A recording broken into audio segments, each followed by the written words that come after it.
Hey guys, how's it going? Today we've got 4 of the best Android smartphones as of October 2013. We've got the HTC One, the Samsung Galaxy Note 3, the Sony Xperia Z1 or the Z1, whatever you want to call it, and the LG G2. Now each of them is a flagship and has its own strength. If you're planning to buy a premium Android device this season, then these should definitely figure out in your list. So what we're going to do is we're going to take you through each of them over aspects like design, display, camera, and of course overall performance.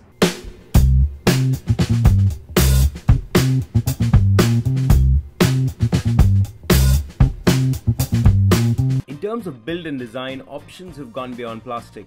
Both the Note 3 and the LG G2 sport plastic bodies, which is pretty much the same as previous generation devices. While the LG G2 is plastic all around, the Note 3 has a leather finish back, which feels pretty comfortable to grip even though it's a fairly large device to hold. The Sony Xperia Z1 is also a fairly large phone and slightly heavier than the Note 3. This one is made of shatterproof glass on both the front and the back with a metallic bezel all around, so it looks pretty neat. What's unique about the Xperia Z1 is that this is water and dust resistant. The HTC One is the one that stands out. It was the first one to come out this year and has pretty much set the benchmark for what Android devices could look like.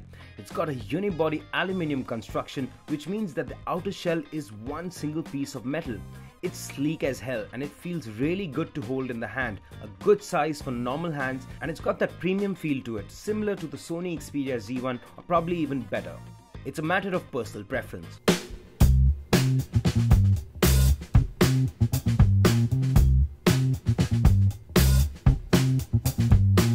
All the phones come with their own version of Android. The Note 3 has a touch-based interface which is simple and hasn't changed much over the years. The fact that the phone comes with a stylus gives it a whole lot of add-on features for the creative folks. Also, things like Air View, multi-window do come handy at times if you come around to using them. It also features a slide-out taskbar of sorts which houses most of your apps and is very useful for launching them quickly.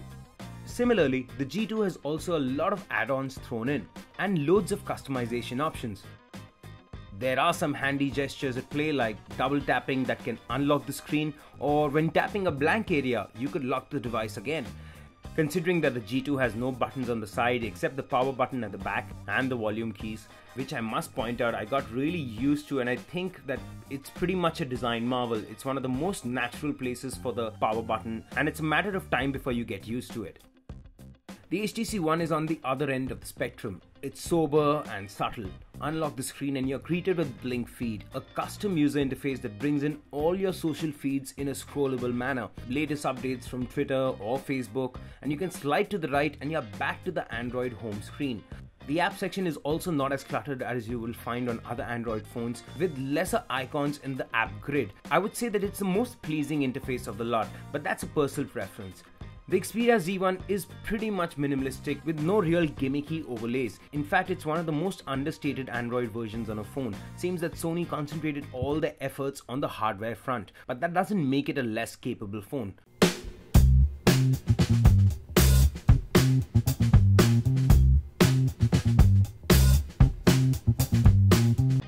All the phones come with large full HD displays boasting of high pixel density. The difference dominantly lies in the technology. Amongst all of them, the Note 3 is the largest and the only one with an AMOLED screen, while all the others have LCD displays. Overall, they all look sharp thanks to the full HD resolution. The big advantage of the Note 3 came with the fact that a larger screen meant better on-screen controls for gaming, a big advantage to the gamers. The screen on the Xperia Z1 is a big improvement from the washed out Xperia Z screen, but when compared to the others, it still looks the bleakest and has poor viewing angles. The screen on the HTC One and the LG G2 are much better and as pleasing as the Note 3. The G2 stands out with the best color tones and wider viewing angles than the others, and even with the larger screen than the HTC One, the G2 doesn't look any bigger.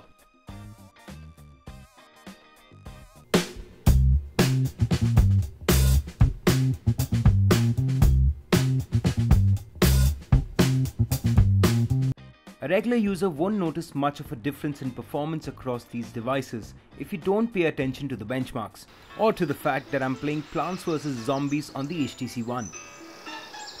The HTC One, being the early launch this year, comes with a Snapdragon 600 processor, and the LG G2 and the Xperia Z1 are based on the latest Snapdragon 800 processor, which is more powerful.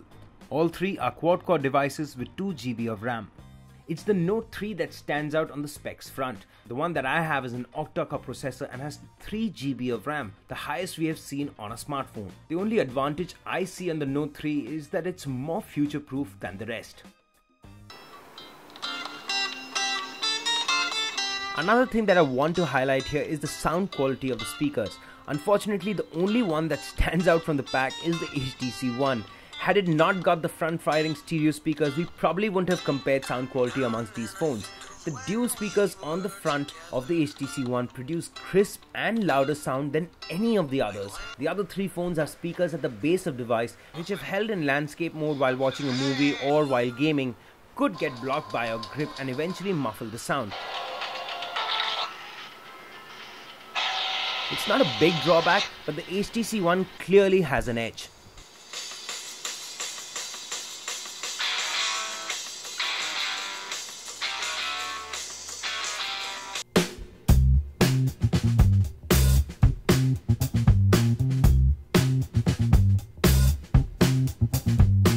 The Note 3 and the LG G2 have 13 megapixel shooters, whereas the HTC One uses a 4 megapixel ultra pixel sensor, which basically has larger pixels resulting in better low light shots. But we'll come to that later. It's the Xperia Z1 that takes the cake with a 20.7 megapixel sensor, the largest we've seen on an Android phone.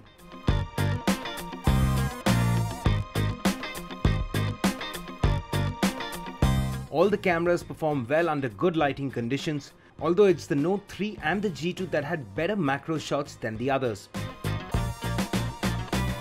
And when I decided to switch the source light to a small LED flashlight, the results were interesting. Surprisingly, it's the Note 3 and the G2 that again churned out amazingly good results, and both the HTC One and the Z1 faltered. Overall, I'd say the HTC One was the only device that seemed to have an unworthy camera. Even though the Xperia Z1 has a 20.7 megapixel camera, doesn't really mean that it's revolutionary. Sure, it's better than the G2 or the Note 3 under certain situations, but what really works for the Z1 is the fact that it's got that shatterproof glass body and it packs in the right amount of metal so it looks really slick. Also, it's water and dust resistant. The HTC One, on the other hand, came in the early half of 2013, so people think it's kind of outdated now. It's got that Snapdragon 600 processor, but let me tell you, to date, it's still one of the best looking Android phones. It's got that unibody construction, 2 front speakers, absolutely incredible, and it's got that 4.7-inch Full HD screen, so it packs it. It's the right size. It's that comfortable size. So anyone who's aversive to large screen phones would absolutely love the HTC One, and also it's the most premium device out of the lot. Now, the one that really outperformed was the Galaxy Note 3. No prizes for guessing that one. It really makes good use of the stylus. The 5.7-inch AMOLED screen is great for absorbing content.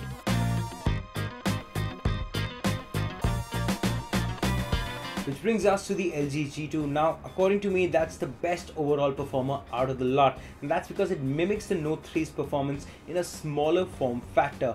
The only drawback that I see with the LG G2 is the fact that it doesn't have expandable memory. So if you're planning to buy the LG G2, keep in mind, go in for the 32 gig model rather than a 16 gig model, because you want the freedom to load all the apps, take videos, take all the photographs.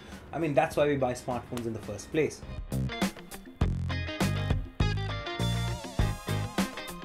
So let me know which smartphone are you planning to buy this season if you're planning to upgrade to one, and why.